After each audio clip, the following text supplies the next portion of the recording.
맥추절은 이스라엘의 3대 절기입니다. 유월절, 맥추절, 초막절 이렇게 해서 이스라엘의 3대 절기인데 그중에 이 맥추절은 보리나 밀을 수확하고 나서 드리는 감사절기입니다. 오늘 본문을 선택한 이유는 이스라엘 백성들이 맥추절에 회당에 모여서 룻기를 읽었다고 합니다. 그래서 오늘 룻기를 선택해서 맥추절 감사주일 예배로 하나님 앞에 이렇게 설교하게 되었습니다. 룻기는 보이지 않는 하나님의 헤세드가 흐르는, 강같이 흐르는 성경이라 제가 몇 번 말씀드렸죠. 헤세드가 뭐냐? 이걸 굳이 영어로 번역을 하면 그레이스, 은혜라는 그런 의미입니다. 인애라고도 해석을 할 수 있습니다. 헤세드가 어떤 뜻이냐? 강자가 약자를 사랑함에 있어서 전혀 사랑할 필요가 없는, 돌보고 베풀어 줄 사랑이 전혀 없음에도 불구하고 무조건적으로 사랑하는 것을 헤세드라 그랬습니다. 의무가 있는 것이 아닙니다. 그냥 불쌍해서 도와주고, 불쌍해서 섬기고, 불쌍해서 함께하고, 이런 것이 헤세드의 그런 의미입니다. 하나님의 헤세드는 우리가 죄인임에도 불구하고 사랑하는 아들을, 죄인이면 심판해야 되잖아요. 그런데 사랑하는 아들을 이 땅에 보내주심으로 우리를 구원하신 것이죠. 이것이 하나님의 은혜라고 표현을 하는데, 구약적인 개념은 하나님의 헤세드, 하나님의 인애, 이렇게 해석을 할 수가 있는 것입니다. 자, 룻기에는 이런 하나님의 보이지 않는 헤세드가 강같이 흐른다, 그렇게 말씀드렸습니다. 룻기에 나오는 시어머니 나오미, 룻은 시차를 두고 각각 남편을 먼저 보내는 그런 과부였습니다. 시어머니 나오미가 먼저 남편 엘리멜렉을 먼저 보냈습니다. 1장에 보면 그런 내용들이 있습니다.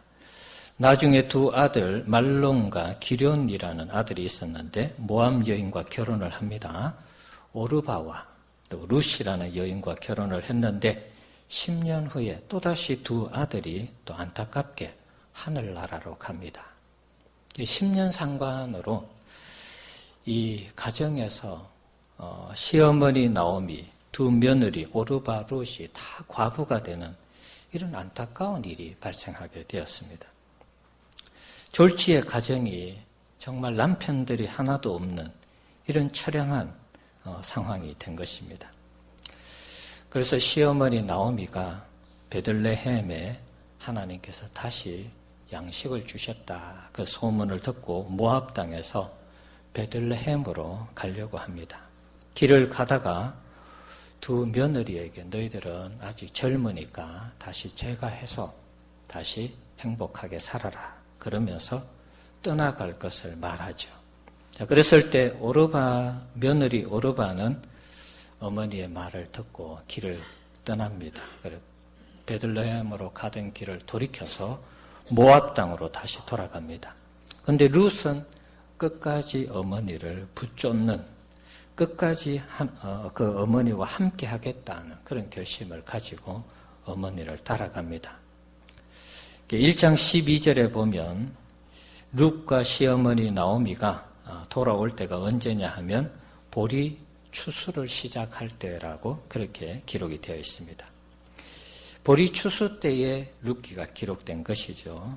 그래서 이스라엘 백성들이 맥추절 때에 이 룻기를 읽으면서 은혜를 나누었던 것 같습니다.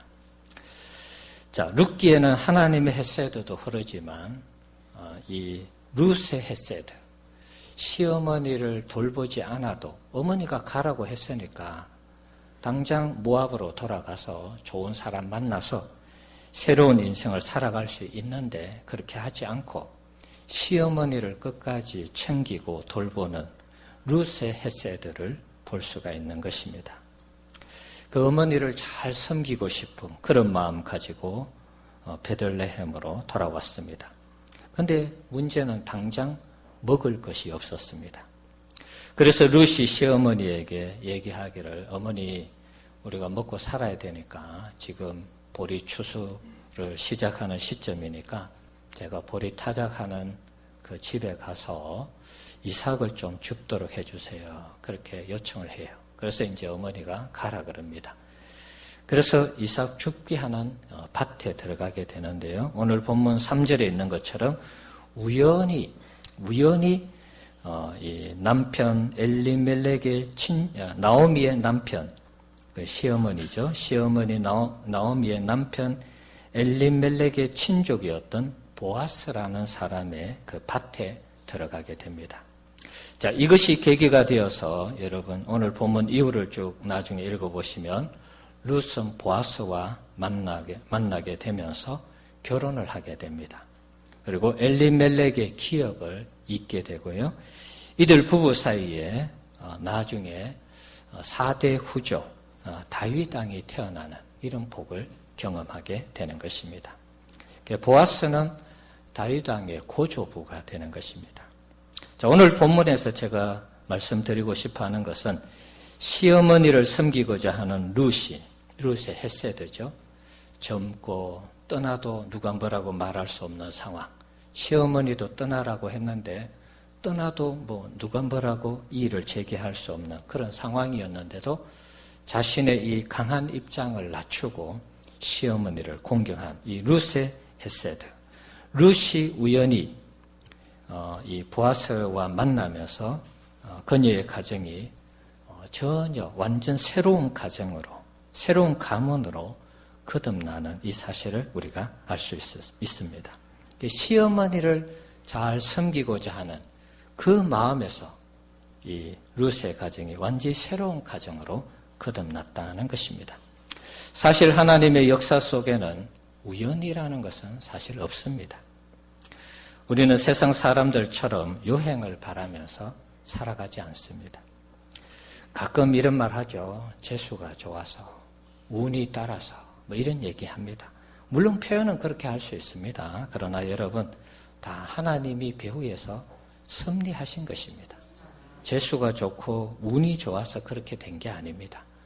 우연을 가장한 하나님의 섭리의 역사인 것입니다. 하나님의 간섭 없이는 되는 일이 하나도 없는 것입니다. 하나님은 룻의 이 헤세드를 통해서 우연히 보아스와 만나게 해서 아름다운 믿음의 가정을 이루게 했습니다.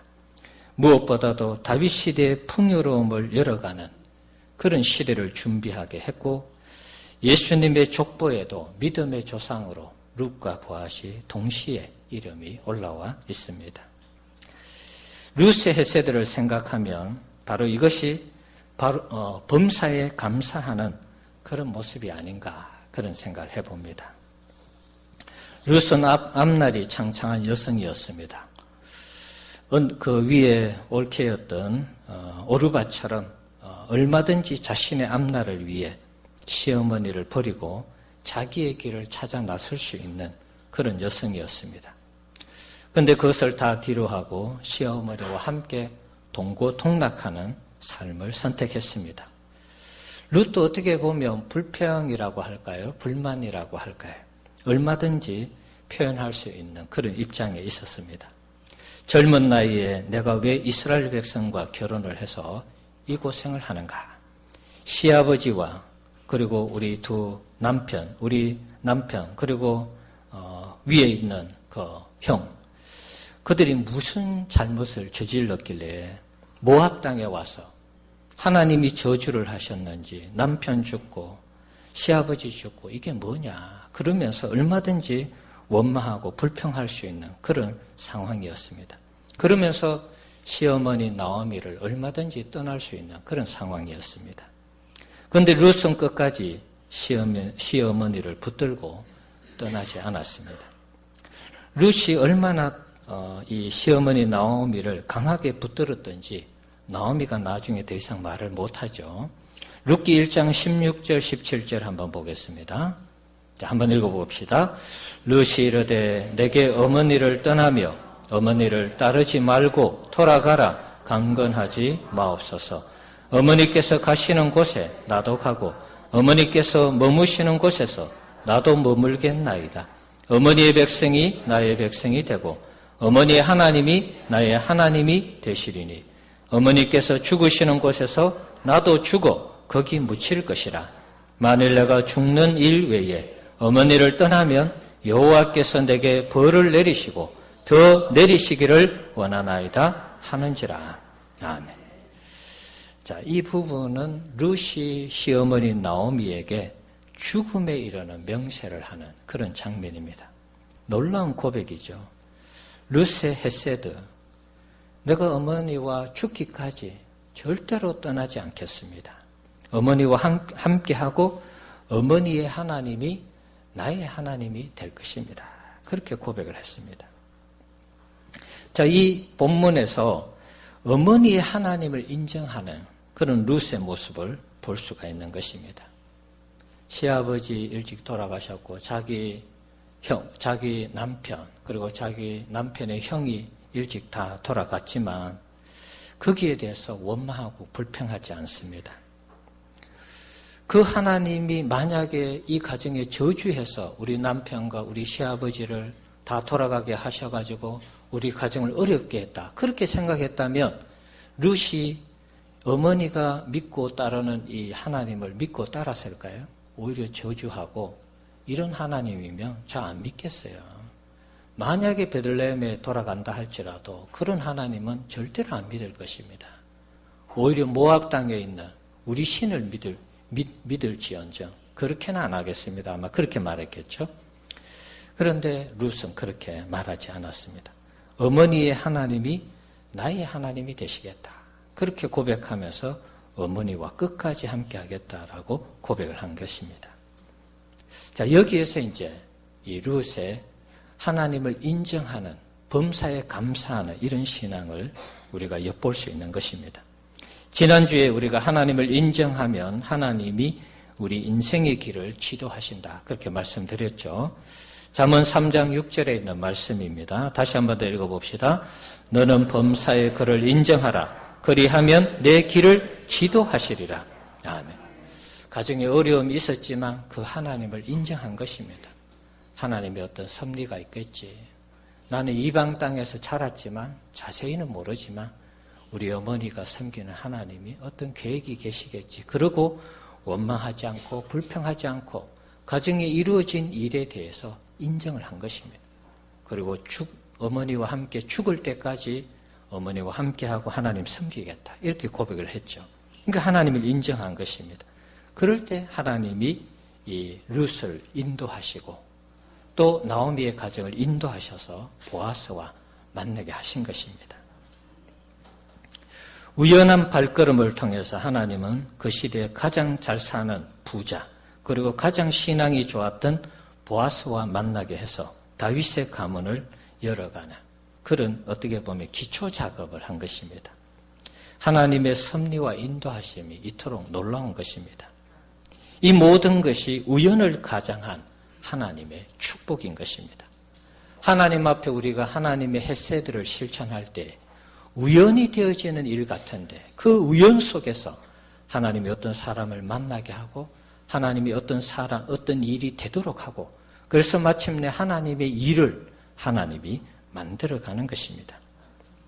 룻이 받았던 이 축복은 하나님을 인정하면서 범사에 감사하는 신앙으로 해석해도 큰 무리가 없을 것입니다. 오늘 맥주 감사 주일을 맞이해서 이런 룻의 신앙을 우리가 본받는 우리 성도님들 되시기 바랍니다. 어떤 일이 있어도 원망하거나 불평하지 마시고 자신의 주어진 일에 최선을 다하시고 하나님의 인도하심을 바라면서 살아간 룻의 신앙, 룻의 이 헤세드, 룻의 이 범사의 감사를 우리 모두가 기억하면서 우리도 이렇게 살아가는 우리 성도님들 되시기 바랍니다. 백선행이라는 여자분이 있습니다. 이분도 과부인데요. 온몸으로 억척스럽게 살아서 온 재산을 이웃과 사회를 위해서 기부한 여성입니다. 이 여성은 1848년에 경기도 수원에서 태어났습니다. 가난한 농부의 외동딸로 태어났습니다. 당시에는 딸이 태어났기 때문에 비천한 그런 농부 출신이고 또 외동딸이고 이래서 아들이 아니었기 때문에 가정에서도 별로 인정을 못 받았습니다. 14살까지 이름이 없었습니다. 집에서 부르기를 아가 이렇게 불렀다는 것입니다. 근데 그의 집에 7살 때 아버지가 돌아가셨어요. 홀 어머니 밑에서 어머니의 사랑을 받고 자랐습니다. 그러다가 14살 때에 시집을 갔습니다. 가난한 농부의 집에 시집을 갔는데 결혼 2년 만에 그 남편이 병약해서 죽었습니다. 나오미와 룻과 같은 그런 인생을 산 것이죠. 정말 기구한 인생이었습니다. 16살 때 청산가부가 된 이 사람은 다시 집으로 돌아옵니다. 집으로 돌아와서 홀로 어머니와 함께 모진 세파를 견디며 살아갑니다. 두 모녀는 간장 장사, 또 배짜기, 삭바느질, 콩나물 장수, 청소부, 닥치는 대로 일을 합니다. 나무 한 단, 쌀 한 돌까지도 알뜰하게 여기면서 악착같이 그렇게 살았습니다. 자, 그렇게 살다 보니까 조금씩 형편이 나아졌습니다. 살림이 구차한 살림이 조금씩 좋아질 때 또 어머니마저 돌아가시게 됩니다. 그는 혼자 남았습니다. 1년 365일 이 백선행이라는 이분은 쉬지 않고 날마다 일을 했습니다. 그래서 계속 일을 하니까 이제 물질이 어느 정도 모여졌습니다. 나름대로 물질이 모여졌을 때 어느 날 사기꾼에게 속아서 이 물질을 다 빼앗기게 됩니다. 아무짝에 쓸모없는 황무지 같은 대동강변에 만달산이라는 산이 있는데 이걸 속아서 사게 됩니다. 전 재산을 다 털어서 샀는데 이 산이 아무짝에도 쓸데없는 그런 산이었습니다. 이때 이 여성이 하나님 앞에 무릎을 꿇고 이렇게 기도했다고 합니다. 한번 보여주실래요? 하나님 감사합니다. 다른 사람이 이 땅을 샀더라면 그가 망했을 것인데 이 아픔과 손실을 다른 사람에게 돌리지 않고 제게 돌리신 것을 감사드립니다. 백선행이라는 이 여성이 자기가 그동안 다 모은 재산을 사기당해서 엉뚱한 산을 샀는데 이게 다른 사람이 사지 않고 자기가 샀다고 그러면서 하나님께 감사를 드린 것입니다. 참 이 흉내낼 수 없는, 따라갈 수 없는 그런 감사인 것 같아요. 감히 우리가 이런 감사를 할 수 있을까 그런 생각을 해봅니다. 그런데 희한한 일이 생겼습니다. 풀 한 폭이 자라지 않는 만달산, 황무지와 같은 그 산이 그 산 안에 보화가 있었습니다. 시멘트 원료가 되는 석회석이 그 만달산 안에 가득했던 것입니다.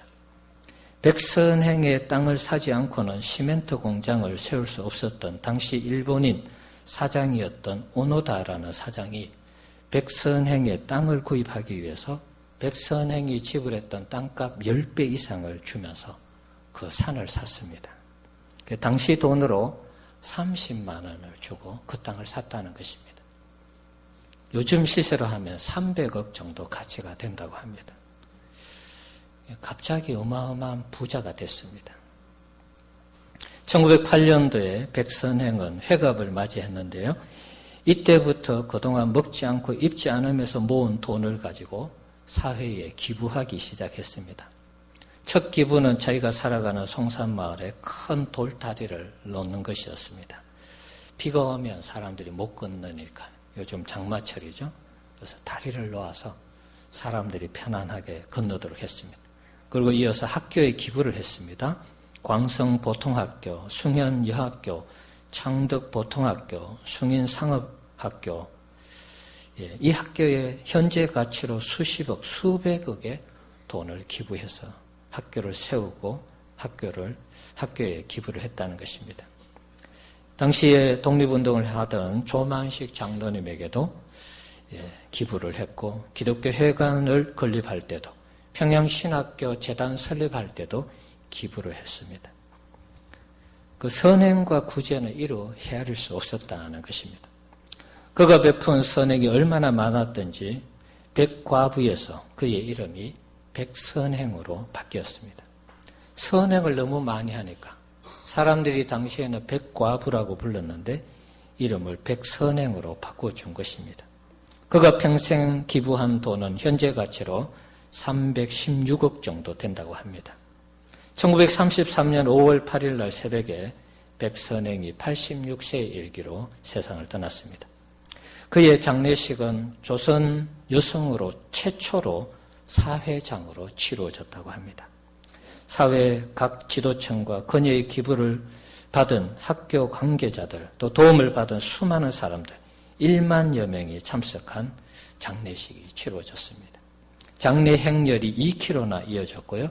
평양 시민 3분의 2가 한 10만 명 정도 되는 시민들이 백선행의 이 마지막 길을 배웅했다고 합니다. 그의 삶이 얼마나 위대했는가를 보여주는 그런 단적인 대목이죠. 어려운 환경 속에서도 원망하거나 불평하지 않고 사기를 당했을 때도 남을 먼저 생각하고 하나님 앞에 감사했을 때 이 백선행에게 놀라운 하나님의 축복이 임했습니다. 그가 받은 축복을 자신을 위해 사용하지 않고 헤세드를 실천한 것이죠. 자기가 가지고 있어서 자기가 다 쓸 수도 있겠죠. 아니면 다른 사람한테 나누어 줄 수도 있는데 그것을 가난하고 힘들고 배우고 공부하고 독립운동하는 사람들에게 그걸 다 쓴 것입니다. 하나님의 헤세드를 실천한 그런 인물이죠. 우리 성도님들 이 백선행과 같이 우리도 이런 삶을 살아야 되겠습니다. 하나님 앞에 우리가 때로는 어렵고 힘들지만 감사하고 하나님의 인도하심 속에서 하나님을 인정하면서 우리가 살아간다면 하나님도 우리의 어려움을 통해서 하나님께서 우리를 축복하시고 그 어려움 중에 감사하는 우리를 보면서 더 좋은 것으로 많은 것으로 채워주시는 그런 은혜가 있을 줄 믿습니다. 우리 어른들을 더 공경하고 지난 주일 금요일 날 윤경도 선교사님 오셨죠. 우리가 선교지 도울 수 있다 하면 더 많이 도와서 선교사님들에게 힘이 되고 선교사님들에게 정말 위로가 된다면 우리 교회가 더 많이 가서 섬기고 베푸는 그런 교회로 하나님 앞에 영광을 돌리는 우리 교회가 되기를 주의 이름으로 축원합니다. 현대적인 이 맥추절은 어떻게 보면 우리 장로님도 그런 기도를 하셨는데요. 6개월의 삶을 결산하고 우리가 어떻게 살았는지 그것을 가지고 하나님 앞에 예배하는 것입니다. 6개월 동안 좋은 일도 있고 또 우리 가정에 안 좋은 일도 있을 수 있습니다. 아마 좋은 일만 가지고 이 시간에 감사해야 한다고 하면 아마 예배할 때 우리의 마음이 좀 뭔가 이렇게 좀 떳떳하지 못할 수도 있습니다. 그러나 여러분 좋은 일이든 나쁜 일이든 6개월 동안 함께 하신 하나님께 감사를 드리면서 앞으로 6개월도 하나님이 우리와 함께 해주시기를 하나님 앞에 감사하며 내어드리는 것이 맥주 감사절의 의미가 아닌가 그런 생각을 해봅니다. 합력해서 선을 이루실 하나님을 우리가 기대하면서 오늘 여러분 6개월 동안 함께 해주신 하나님 앞에 진정으로 감사하시고 앞으로 6개월도 반드시 함께 하셔서 하나님의 뜻을 이루는 우리 교회가 되도록 우리 성도님들의 가정이 되도록 함께 기도하는 우리 성도님들 되시기 바랍니다. 우연히 룻을 인도해서 보아스와 만나게 하신 하나님의 축복이 우리도 하나님 앞에서 그렇게 신앙으로 믿음으로 어떤 일이든지 받아들이고 감사하면서 살아간다면 우연히 인도하시는 하나님의 발걸음 속에서 우리도 하나님의 살아계심을 경험하는 그런 은혜가 있을 줄 믿습니다.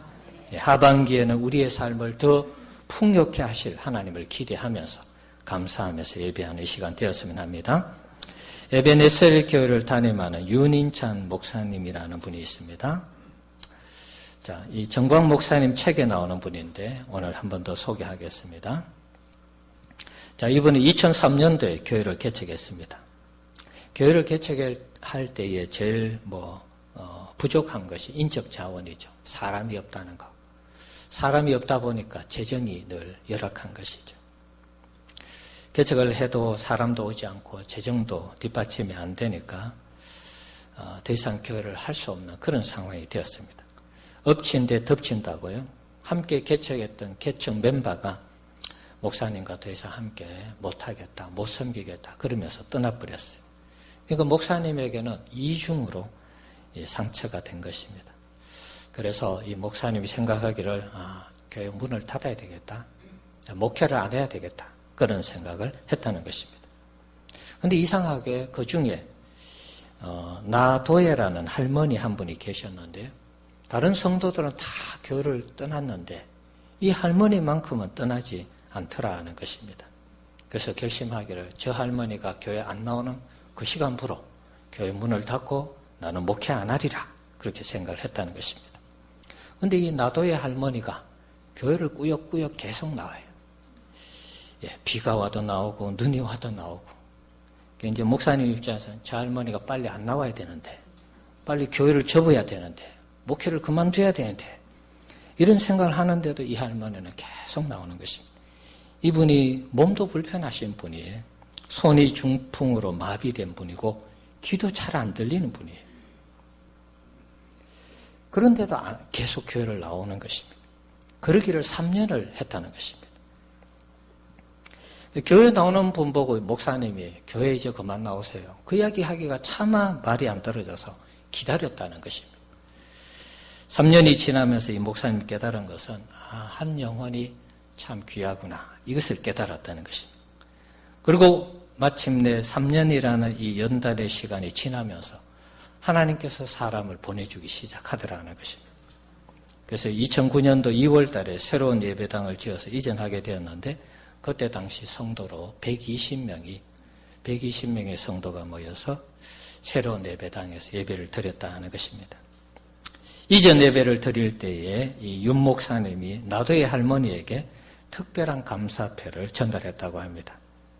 나도의 할머니의 작은 발걸음이 오늘의 저를 있게 했고 오늘의 에벤에셀 교회가 있게 했습니다. 몸이 불편해서 걸을 힘도 없고 성경 지식도 없고 가진 것도 없는 할머니의 그 기도가 저를 일으켜 세웠고 에벤에셀 교회를 세웠습니다. 매주일 빠지지 않고 출석해 주셔서 감사합니다. 오늘 우리 장장로님도 계속 감사에 대한 기도를 하셨는데 이분이 이렇게 특별한 이 감사패를 전달하면서 이 감사를 했습니다. 매주일 빠지지 않고 출석해 주셔서 감사합니다. 적은 액수지만 주일마다 헌금해 주셔서 감사합니다. 매주일 반찬이 없어도 맛있게 식사해 주셔서 감사합니다. 화내지 않는 부드러운 성품에 감사합니다. 만날 때마다 밝은 표정으로 웃어주시니 감사합니다. 교회 나오실 때마다 깨끗한 신발과 옷을 입고 나오셔서 감사합니다. 작은 것을 받으셔도 고마워하시니 감사합니다. 우리 가정만 예배드리지 않도록 끝까지 자리를 지켜주셔서 감사합니다. 에벤에셀 교회 6년의 역사 속에서 우리 부부가 쓰러지지 않고 낙심하지 않도록 마지막까지 남아 힘을 복돋아 주신 가장 복되고 귀하신 나도의 할머니 진심으로 감사하고 감사합니다. 특별한 이 감사표를 전달하면서 그동안 나도의 할머니에 대한 감사한 마음을 실어서 이렇게 전달했다고 해요. 나도의 할머니는 에벤에셀 교회를 위해서 끝까지 기도하시다가 2년 후에 2011년도에 하나님의 부르심을 받았습니다. 할머니 한 분의 희생과 헌신이 오늘날 이 에벤에셀 교회가 있게 한 것이라는 것입니다. 윤 목사님에게 나도의 할머니가 처음에는 어쩌면 짐이었을는지도 모릅니다. 저분이 빨리 안 나와야지 내가 목회를 그만두고 목회를 쉴 텐데. 그런데 그분이 계속 나왔습니다. 시간이 지나면서 나도의 할머니가 자신의 목회를 붙드는 생명줄이라는 것을 뒤늦게 깨닫게 된 것이죠. 그래서 감사한 것입니다. 저는 이 내용을 읽으면서 우리 교회에도 이와 비슷한 분이 있었다고 생각이 드는 분이 있습니다. 원래 초에 돌아가신 그 김순현 성도님이라는 분입니다. 이분은 뭐 특별한 직분이 없어요. 그리고 뭐 특별히 헌신을 한 분도 아닙니다. 그런데 제 마음에 늘 잔잔한 감동을 주는 분이기도 합니다. 그분의 집에 가든지 병원에 가면 늘 교회와 저를 위해서 기도한다라는 그런 말씀을 해주셨어요. 집 문 앞에 교회가 이렇게 뭐라 그래야 되죠?